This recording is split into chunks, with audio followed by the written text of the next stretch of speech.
Hey, it's Renita, producer for That's the Doobie podcast. In episode 4 of That's the Doobie podcast, recorded live on Instagram, our host Amari sits down for an extremely honest conversation with Seun Adedeji, owner of Elev8 Dispensaries. They discuss the importance of execution, Seun's keen business strategy, his personal life, and his traders, and his love for the cannabis community. Things get passionate and real, so sit back, get your libations, and let's get into it. Here we go. What up, bro? What's up, bro? Man, how you feeling, man? Where you at in this world, man? Hey, I just flew into Oregon yesterday, bro. Yeah. Yeah. I'm at my first here. I'm like 2-3 minutes away from it. It's like I'm at this place called Vera right now. They got some really good breakfast, so I'm eating. Yeah, I'm about to go to my dispensary in a little bit. Yeah. Man, hey, appreciate you taking the time out of your breakfast to just kind of check in with us, man. Appreciate it. I told you. They live. Yeah. Hey, and that's kind of the theme of who we are, man. You know, Doobie Room, we chill, we relax, man. People, come on, they have their libations, whatever they want. You know, we just chill. We have fun. We enjoy, want to make it a relaxing atmosphere. That's kind of what we want to do when we open a dispensary. To have that, to keep the customers in. So, like this conversation is going to be just real chill, man. Say what you want. If you got to cuss, go ahead, do it. You ain't tell me that. I already know. Bro. Yeah, but man, appreciate it. So when you're in Oregon, how long you stay out there usually? I'm actually flying back Tuesday. Oh, okay. And you flew from Massachusetts?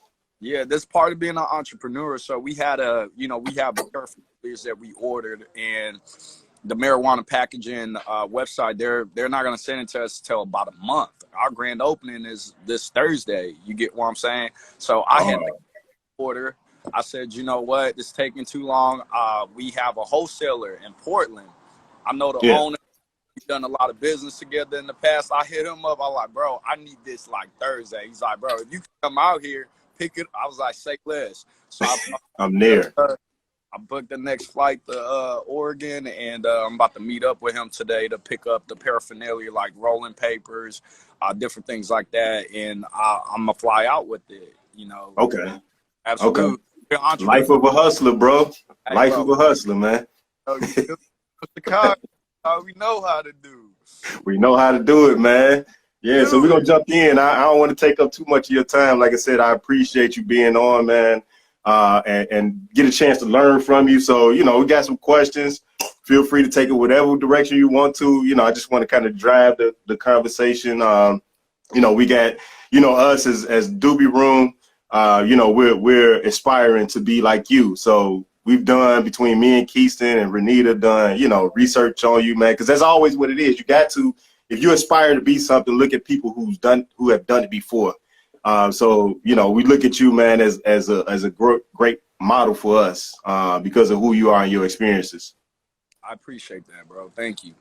Yeah. So, I watched, a few of your podcasts, interviews, and read some articles, man, and I know, you talked about your experiences we're going to get into, but, man, what's some stuff you want to talk about, man? What's on your mind about this whole industry that you may not have it touched on before? Yeah, I would say execution is better than procrastination.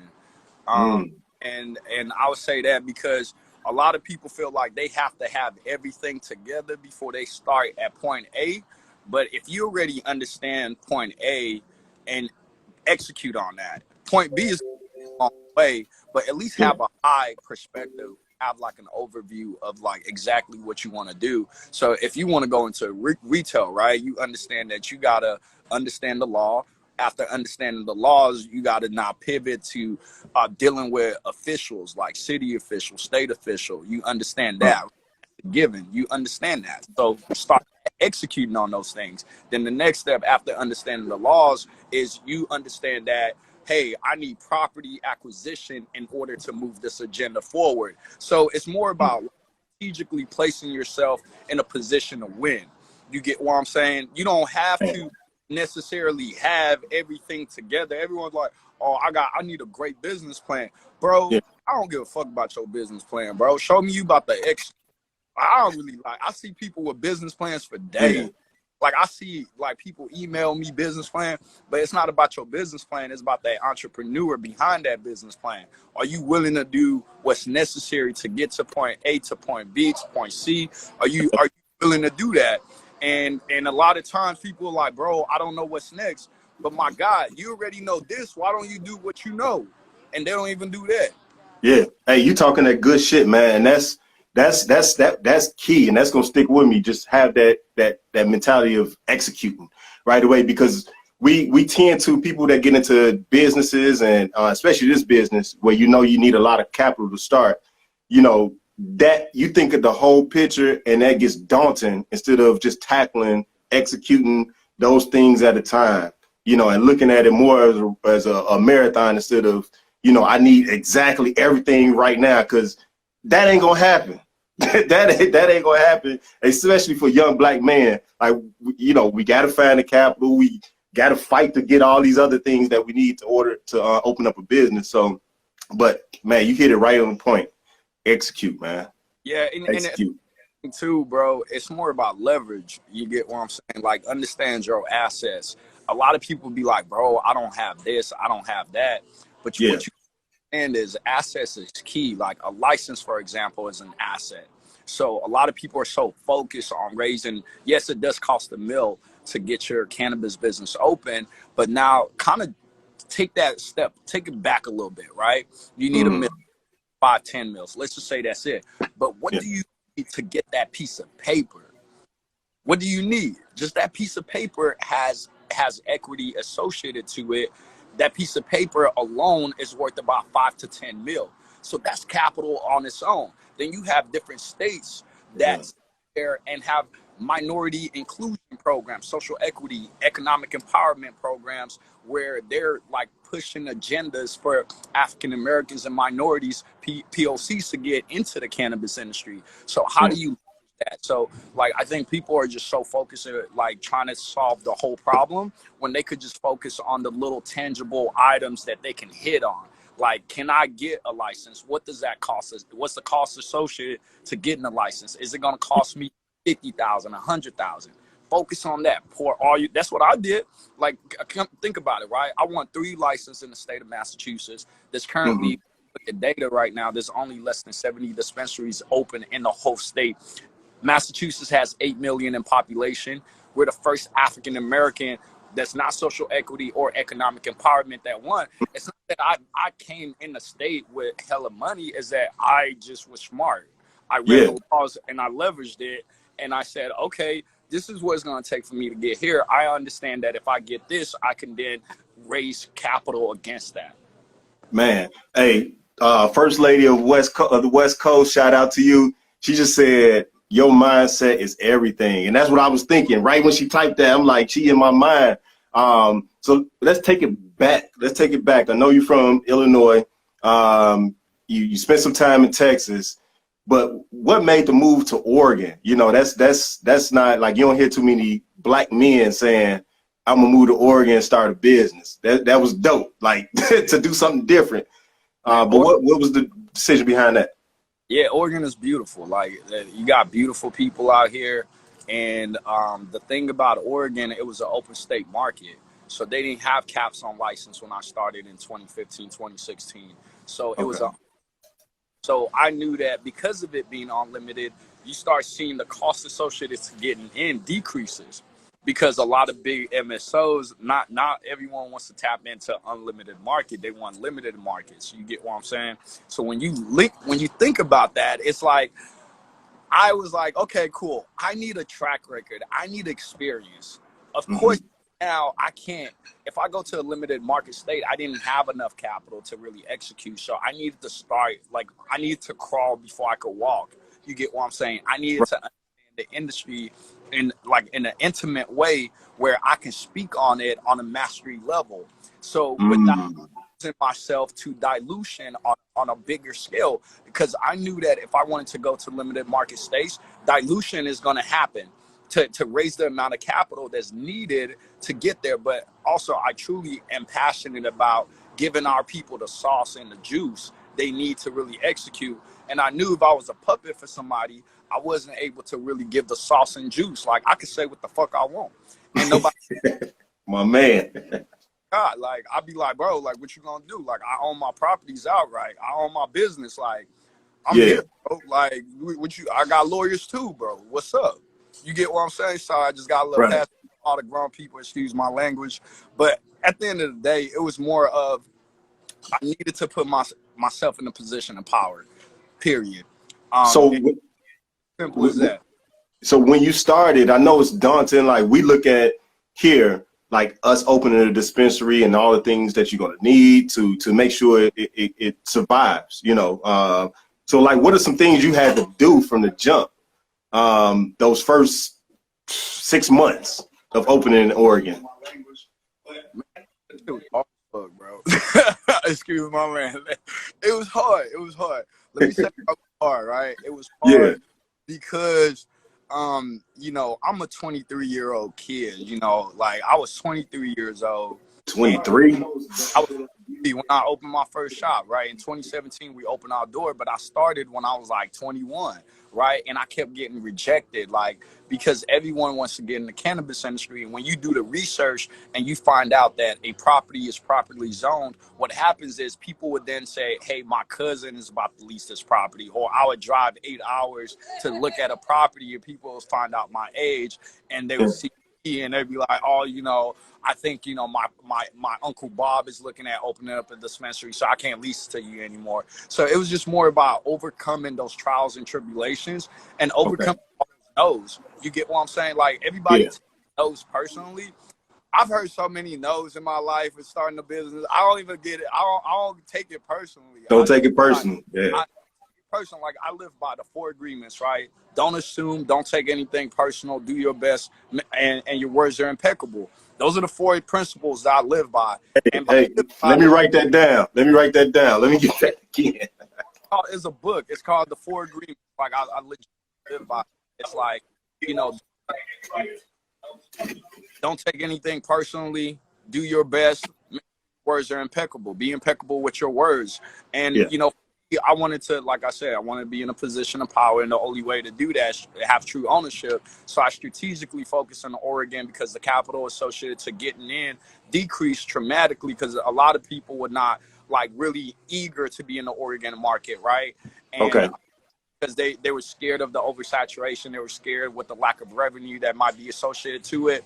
But I took it on as a challenge. I was not only in here, so if I can educate myself, put myself in a position, because this industry is so new, it's emerging, it's brand new. This is like the alcohol industry all over with a different substance, right? So by tapping in, you become an expert in this industry. You become, you know, someone people can look at and get game off. Like, you know, I tell people I wanted to be a beacon of hope for our people, because the thing is, once our people make it, we don't give out the education needed for other people to make it. We get we don't want to, we be like, nah, I work way too hard for this. We just been in a position where of poverty. You get what I'm saying? We got to change that. And the only way we could change it is even going back to the protest, right? Going back to the protest, like all the killings that's happening, you know, cops killing, you know, African Americans. But you got to think about history. Like, we got to learn our history. History has shown that we had a black president, we've had black officials and all this executives and people in power, but it's not stopped the killing. You get what I'm saying? How do we change that up? And to me, the only way we could change that up is by putting our people in a position of power and wealth. Period. There you go. Like, it's like money talks, bro. Like, money talks. There's different leverage you can have when you have capital, right? Like, got attorneys. Like, if someone, like, I'm not saying I'm the smartest person in the room, but I promise you, I pay the smartest person in the room. You get what I'm saying? Like that's it. Like, I don't know everything, and I'm not ashamed to say I don't know. But the thing is, finding, and that's key. Exactly, finding the people that can leverage, that can really get you to that point. So you started when you opened in Oregon. You said you was 23. Yeah, bro. 23. All right. So being young and being black, were there any extra hurdles in the way that you felt that might have been different from a 23-year-old white guy, for instance? Lack of capital, bro. At the end of the day, it's just money. Like money. So what'd you start with? Like I started with like 50,000, bro. That ain't getting shit in Illinois. Nothing. But it don't supposed to get you in Oregon. You get what I'm saying? But I Yeah. that's why, like, I'm proud of myself, and nobody can tell me nothing because it was no shortcut. Nobody gave me nothing. It was strictly my brain, my intellect. You get what I'm saying? Yeah. And myself and like daring and execute. I'm like, nothing was given to me. You get what I'm saying? Like, that's why. And I'm like, you know what? Like, if nothing at all, I'm just proud of the execution, and I'm proud that I'm able to employ great people and give them the sauce to really execute on their dream. Because it's like we're living life, but like we're working half of our life, then we have a 2-week vacation in the whole year, 365 days in a year. Then we get 2 weeks off, and then we go back in a rotation of working 9 to 5. Then to me, it's like, bro, are we even living, bro? Like, what is that? That's like crazy to me. Like, you get what I'm saying? So I get what you're saying, man. So how do you balance, being CEO with expanding? And I want to get to that in a second, just the expansion piece. But like balancing that CEO life and your personal life. Man, it's been tough. Hey,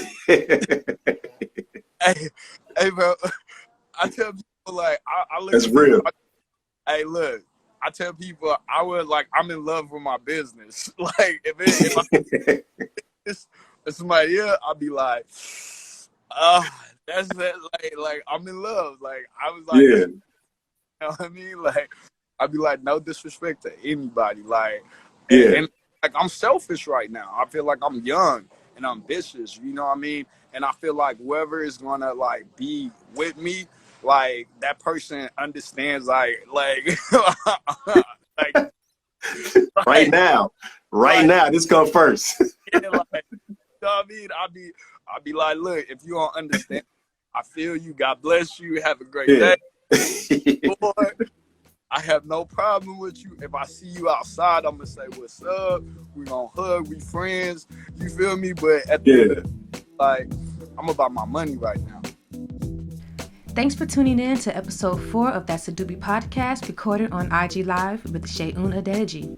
Be sure to follow us on Instagram at The Doobie Room and hang out with us for our next recording of That's a Doobie. You or your questions or comments may be featured on our next episode. Now let's get back to this conversation because it's starting to get good. Hey, that's real, man. That's real. So you expanded. I got a daughter, but like, it's my daughter and my money. Two most important. Yeah, daughter and money. Period. Yeah. Oh yeah. You gotta love the seeds, man. That gotta be up there. So you expanded, moved to Massachusetts. So you got 3 dispensaries out there, right? Yeah. So like, what put your eyes onto Massachusetts? Because you going clear across the country. Across the country. We'll put your mindset to that. Education is power. So that's the theme of the show, ladies and gentlemen, today. Education. Yeah. So because like my suffering, because like give you back, so I started with 50,000. Like, I legitly built out my shop with my hands, security, whatever you need. I slept in my shop for a year. I read books. I lived it. You get what I'm saying? Like, lived it. You get what I'm saying? So it made me like strong, like, and I failed a lot, but I failed on a small scale where it was fixable. Like, people trying to, like, attorneys trying to like set up, like, when I went to Mass, they didn't even know like what they were talking about, bro. I knew more than the biggest attorneys in Massachusetts when I got there, and I was like, what? This is crazy, right? But my experience became so indispensable, bro.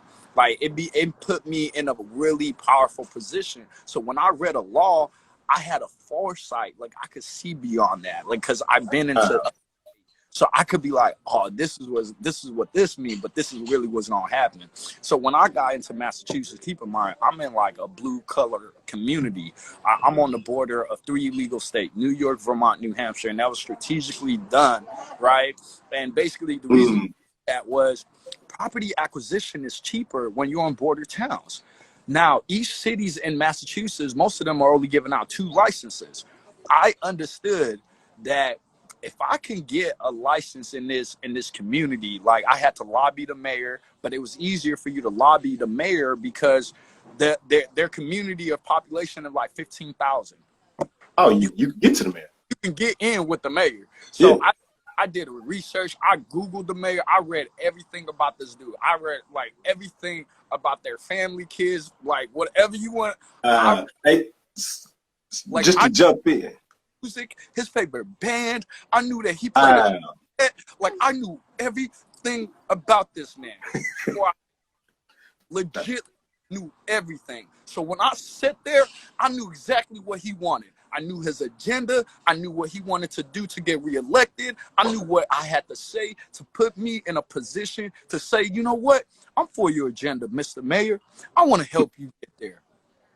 How can you get what I'm saying? How can I accomplish your goals? A lot of time people want, but sometimes you just gotta understand how to give. Like how is it a win-win situation? Like how do you have everybody competing, Mr. Mayor, I want to see you succeed. I think you're a good guy. Like I know you're trying to do the right thing, and you see the way, the climate is right now. I know that we could definitely elevate this community. Like, just understand people. Like, bro, I do research. Like, people think like I'll be researching the shit out of everything. Like, everything I do is strategic and it's purposeful, and I understand it. When it comes to our people, I don't want anything. I just want to see us win. So when you hit me up, it was like, bro, get on this IG live. I was like, bro, done, like donezo. Like I don't expect like our Kings to win, bro. Like who like people be like, oh man, aren't they gonna be your competitors? I'm like, bro, for what, bro? Who gives a fuck, bro? Somebody gonna get that shit. I might as well let it be my bros. Hell yeah. Hell yeah. Hey, you pointed out something really important. So like most people, you go to different states and you're looking at the major city. So Massachusetts, you instantly think Boston, you know what I'm saying, being on the outside, but the fact that you research, the fact that you study, and you learn that it's best to go to border towns and to smaller communities than just that big city. Because I knew the politics was gonna be a lot greater, bro. Now I came to a new state. I didn't know nobody, bro. Nobody. So I understood that nobody's about to give me shit. Yeah. I didn't have the political connections. I have it now, but before I didn't have it. So I had to be strategic. But what I did have was knowledge. So I gave free information. I used to have in Boston, I used to have seminars and I educated minorities. And the city councilor of Boston was there. They were so impressed by me and my knowledge. Just giving out game put people in a position where they wanted to trust me. It was free game. I didn't want nothing. I just want to see our people win. But by them seeing me do that and being truly authentic, I never try to act like something I'm not. I'm just a hardworking man. I'm not stunting. I'm not I don't really care about the materialistic things. I care more about the people and their intention. I care about your heart and what you're trying to accomplish. That's who I fuck with. Like I look at people and I don't care if you're broke or rich. That all of that don't mean nothing to me. It's more about I bet on people.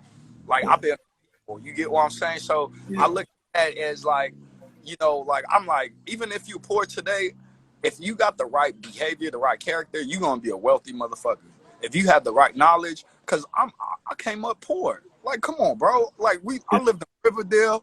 We you know what I mean, in Illinois. Riverdale.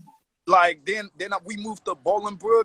My family was not whole. I had a shitty upbringing. I ain't had no motherfucking connection. I got kicked out of every school in Illinois. I was getting in fights. They put me in BD school. Like, come on, bro. Like, you get what I'm saying? So it's all about really strategically thinking outside the box and leveraging the laws. Yeah, and that's what you're saying is, all these things that was in as roadblocks or should have been roadblocks to keep you down. You just said, fuck it. Fuck the roadblocks. I'm power through this shit. Hey, bro. Do what I can do. Bro, but I sit there and I'm like, I dare life. I dare destiny. I dare somebody come to me and say I can't make it. Like I sit there. I was like, I work way too hard.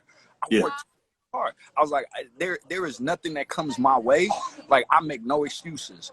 everything is 100% accountable. Like, I'm accountable for my action. When somebody fuck me in a business deal, I don't take it personally on them. I look at how can I have improved to make I never put myself in that position. But I see a lot of people, what they do is they sit there and cry and shit like, bro, like start looking at like, okay, they screwed you. What did you learn from that, my God? What was that? What was that? How did that make you feel? Yeah. I have not been screwed before. Hell yeah, I've been screwed. Bro, it's just all about what do you do after that. Like, I just see a lot of people that they sleep and they dormant on the negative. It's like, bro, life is short. What happened already happened. Like, my God, like, you can't change it, bro. I can't change what someone else's action is. The only person action I can fucking control is Seun Adedeji. That's the only motherfucker. Like, bro, I fuck with everybody. I have no beef. Even like people that fucked me, I have no beef. I was like, bro, you taught me important lessons, bro. There you go. Teach me that shit. But you did. You feel me? So in my head, I'm just like, bro, like, I don't get mad at nobody. It's all love, bro. Even the people that screwed me, I be like, bro, appreciate you. You taught me something new. You made me uncomfortable. You put me in a different mindset. Now, get the fuck away from me. I'll beat you. No, I'm playing with you. No, I'm playing with you. But I know you from the shot. I know you from the shot now, man. I'll be like, ain't no, I'll be like, bro, look, ain't nothing soft out here, bro. I'll be like, bro, don't let this fool you, bro. But I'm gonna let you have it, bro. Like, I learned. I'm like, you know, I'm like chill. I'm like, okay, I learned something, but I'm not like, people don't take my kindness for weakness, bro. Like, I be like, bro, don't let this fool you, bro. Like, we get in the octagon, bro. I'll beat the no, I'm playing with you, bro. Jay, hey, I did hear about that, man. You used to do MMA. Bro, like, I went 6-3, bro. I lost some, I won some, but you know, in my head, bro, everybody I fought felt that though. I promise you. Promise you. Bro, felt it, bro. Yes, sir. Felt it. Win or lose. I promise you, it was like, bro, my hands, I was like, bro, you gonna feel it. Win or lose, bro. I promise you. Like, I was like, I'm like, you know what I mean? Like, real talk. But wow. like I'm just debunking. Like I sit there, I'm like, look, I'm still a black man at the end of the day. I came from nothing. Like, I'm still a real ass mother. You feel me? I'm real as fuck. Like, I don't really care. Like, all this money is not about to like change who I am, because at the end of the day, money is materialistic, bro. Like, money is a tool that we need to use to help people. At the end of the day, what's really important is relationship. What's really important is how did we help other people accomplish the goal that they need to get to. So, like, in my head, I'm like, you know, all the things that I've experienced in my you know, in my life is more about, like, you know, I use them as a tool set. You know, I've been that kid that got kicked out of every school, that been, you know, I got arrested at the age of 13 for marijuana possession. I've been that. So I seen poverty at a high level. I seen lack of education at a mastery level. I seen the system work at a mastery level because I've been there. You get what I'm saying? Right. Like, I started this journey with nothing, bro. It was just more of a mindset and daring to dream. You feel me? Yeah. So your story and what you're saying is motivation for us. So I want to take it to Illinois right now. So we Doobie Room, you know, we put in we social equity applicants in Illinois. We know what happened with round one, or if we want to call it round one, but we didn't let that just deter us. You know, we said, nah, fuck that. We're going to fight. We want a dispensary in Illinois. So we kept pushing, even though what happened to us and what happened to a lot of, especially the social equity applicants, it pissed us off, you know, but, you know, so kind of, and I know you applied in Illinois, kind of talk about where you at with that. And then kind of what advice do you have for us that don't have a dispensary yet, but aspiring to? I say consistency, bro. Execution, consistency. understanding, like, you know, how can we leverage, like, who can we talk to. I think everything that's happening right now is to make sure that there is social equity, because there was like 10 team that won the whole like 75 new license, or 12 or 10 team. So I think, like, you know, you guys are in a good position. We got to keep in mind, I started in Massachusetts. I started in 2018. It is now 2020, bro. So that's like, I've been at this, like, people are now like praising me and start saying this and this, and like coming up to me like, oh my God, like you're just amazing. I'm, bro, like, I've been at this since 2018, bro. This is not something that's like it happened overnight. There's a lot that went into this, right? There's a lot of like at one time, the whole state of Massachusetts did a whole investigation on my company, and my application was frozen for a year. We were supposed to open in 2019. You get what I'm saying? Like, it was like my everything got frozen. Our capital got frozen. So like, imagine capital zero got frozen. Everything, bro. Everything got frozen. Imagine still running a business when they're doing a whole audit and to see if you truly own your company, bro. Damn. That we were supposed to, like, bro, like, damn. I had $0 freaking in my account, bro. I could say that. That gets some people to walk away. What? That some people would turn around, just like throw their hands up in the air, and it'd be over with. Bro, you know, they had me fucked up, bro. I said, yeah, you know, I like, bro, I was like, y'all had me so messed up, because I knew, like, what I was doing. I knew I was legit. Like, everybody hating because of how, like, I raised my capital. I'm like, bro, like, I'm a smart man, bro. Do not insult my intelligence, bro. Like, sir, bro, I know what the I'm doing, bro. Don't sit there and try to, like, sit there and be like, oh, do you, like, in my head, I sit there, like, everything is patient, cool, calm, and collect. And if you're doing the right thing, bro, like I had nothing to hide, bro. They did the whole audit, the whole investigation, and I passed, bro. It took a whole year. A whole year. Dude, you gangster with your shit, man. You gangster with your shit. That's what I'm talking about. You get what I'm saying? And I'm sick, bro. Like, I got betrayed. People that I thought loved me, like, you know, when you don't really have stuff, people be like, like, I don't know if he gonna make it. I don't know if I could bet on him. Yeah. You know what I'm saying? So you start seeing, like, I don't take it personally from nobody. I love those people still. They taught me important lessons. There you go. Thank you to all those people. You get what I'm saying? Because now we really blow up. So what's up? For everybody that left when everything got shaky, I appreciate y'all. Man. So where you at with Illinois right now? Bro, with Illinois, like, I'm chilling, bro. I got 3 dispensaries in Illinois. Hey, bro. Hey, this is how I feel about Illinois. Hey, that's real talk, though. I'm just like, look, bro, I got money, like, but, like, where do I want to invest my money? I'm just being real with you, bro. Yeah. I'm like, I don't really got time.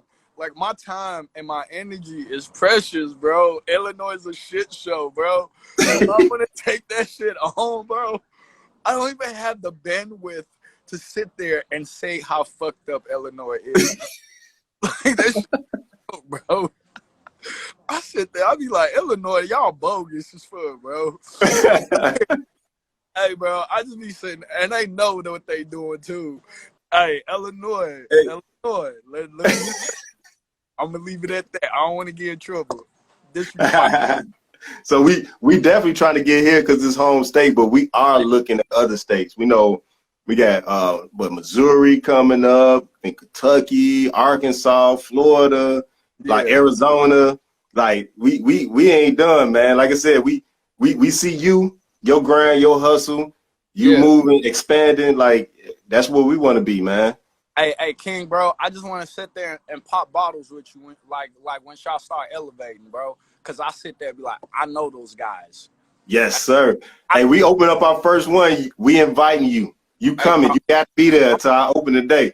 I'm going to pull up, bro. I'll be like, what's good, bro? Like, pull up.